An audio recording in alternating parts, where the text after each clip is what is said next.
Hi അസ്സാം വലൈക്കും. അപ്പോൾ ഇന്ന് ഞാൻ വന്നിട്ടുള്ളത് ഒരു ചെറിയൊരു day and my life video ആയിട്ടാണ് കേട്ടോ. അപ്പോൾ വീഡിയോ എല്ലാവരും സ്കിപ്പ് ചെയ്യാതെ തന്നെ കണ്ടുനോക്കുക. ഇഷ്ടമാണെങ്കിൽ എന്തായാലും ലൈക്ക് ചെയ്യാൻ മറക്കരുത്. പിന്നെ സബ്സ്ക്രൈബ് ചെയ്യാത്തവരുണ്ടെങ്കിൽ ചാനലൊന്ന് സബ്സ്ക്രൈബ് ചെയ്ത് സപ്പോർട്ട് ചെയ്യുക. അപ്പോൾ നമുക്ക് വീഡിയോ കണ്ടുനോക്കാം. അപ്പോൾ ഇന്നിപ്പോൾ ഇതാ രാവിലെ ബ്രേക്ക്ഫാസ്റ്റിന് നൂൽപുട്ടാണ് കേട്ടോ. അപ്പോൾ ഇതാ മക്കളൊക്കെ സ്കൂളിൽ പോയതിനു ശേഷം ലാസ്റ്റുള്ള നൂൽപുട്ടാണ് കേട്ടോ വേവിച്ചെടുക്കുന്നത്. പിന്നെ ഇതാ കറി ഇങ്ങനെ ഒരു പാത്രത്തിലാക്കിയിട്ട് ടേബിളുമ്പോൾ കൊണ്ടുവയ്ക്കുന്നുണ്ട്. പിന്നെ മക്കൾ സ്കൂൾക്കും തന്നെയാണ് കേട്ടോ കൊണ്ടുപോയിട്ടുള്ളത്. നൂൽപുട്ടും അതുപോലെ കടലക്കറിയാണ്.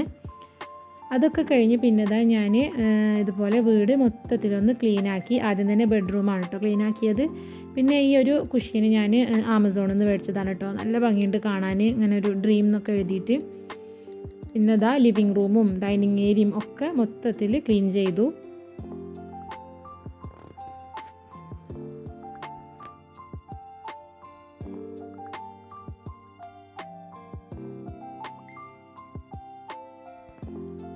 അങ്ങനെ ക്ലീനിങ് ഒക്കെ കഴിഞ്ഞു. ഇനിയിപ്പോൾ ഞാൻ ഉപ്പേരിക്ക് ബീൻസ് ഇന്നലെ അരിഞ്ഞു വെച്ചിട്ടുണ്ടായിരുന്നു കേട്ടോ ഫ്രിഡ്ജിൽ. ഇനിയിപ്പോൾ അതൊന്ന് ഉണ്ടാക്കിയെടുക്കണം.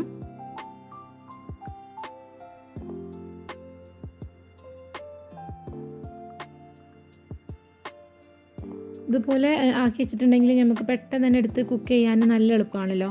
ഇനിയിപ്പോൾ അത് ഉണ്ടാക്കിയെടുക്കും കൂടി ചെയ്യട്ടെ.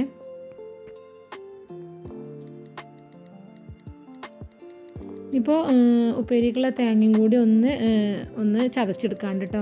പിന്നെ തേങ്ങയും ഇതുപോലെ തന്നെ ഞാൻ ചിരകി വെക്കലുണ്ട്. ഒരു 2 തേങ്ങയൊക്കെ അതുപോലെ ചിരകി വെച്ചിട്ടുണ്ടെങ്കിൽ ഒരു 4-5 ദിവസത്തിനൊക്കെ നമുക്ക് എന്തായാലും ഉണ്ടാവും.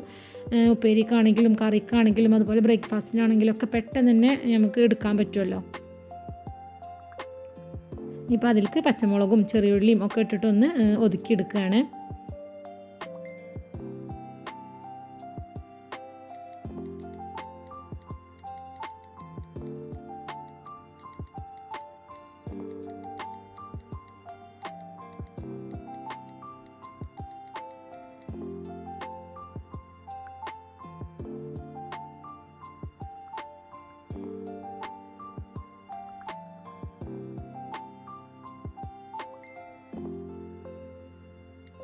ഇനിയിപ്പോൾ അതവിടെ ലോ ഫ്ലെയിമിൽ കിടക്കട്ടെ.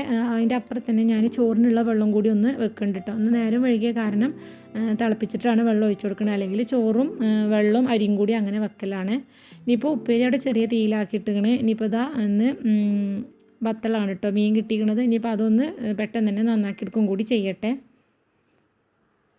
മീനൊക്കെ നന്നാക്കിയെടുത്ത് വന്നപ്പോൾ തന്നെ ഉപ്പേരിയൊക്കെ നല്ലോണം വെന്ത് വന്നിക്കണ്. അതിലേക്ക് തേങ്ങയും കൂടി ഒന്ന് ചേർത്ത് കൊടുക്കുകയാണ്.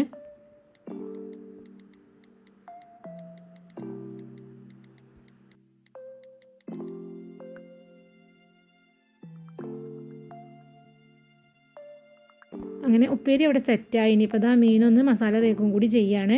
പിന്നെ ഞാൻ ചോറ് തിളപ്പിച്ച് ഇറക്കി വെച്ച സമയത്ത് കറിയും കൂടി ഒന്ന് അടുപ്പത്ത് വെച്ചിട്ടുണ്ടായിരുന്നു. അതും നല്ലോണം തിളച്ച് വരുന്നുണ്ട്. ഇനിയിപ്പോൾ ബത്തൽ തന്നെയാണ് കേട്ടോ കറിയും വെക്കണത്.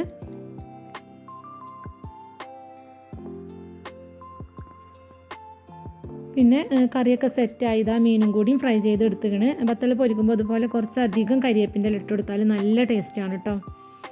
അപ്പോൾ ഉച്ചക്കത്തെ പരിപാടിയൊക്കെ കഴിഞ്ഞ് പിന്നെ റെസ്റ്റും കാര്യങ്ങളൊക്കെ കഴിഞ്ഞ് ഇതാ വൈകുന്നേരം ഒരു ചായയൊക്കെ കുടിക്കുകയാണ് കേട്ടോ. അപ്പോൾ ഇന്നത്തെ ഒരു വീഡിയോ ഇത്രേ ഉള്ളൂ. എല്ലാവർക്കും ഇഷ്ടമായെന്ന് വിചാരിക്കണം. ഇഷ്ടമായിട്ടില്ലെങ്കിൽ എന്തായാലും ലൈക്ക് ചെയ്യാൻ മറക്കരുത്. അപ്പോൾ എല്ലാവർക്കും അസ്സലാമു അലൈക്കും.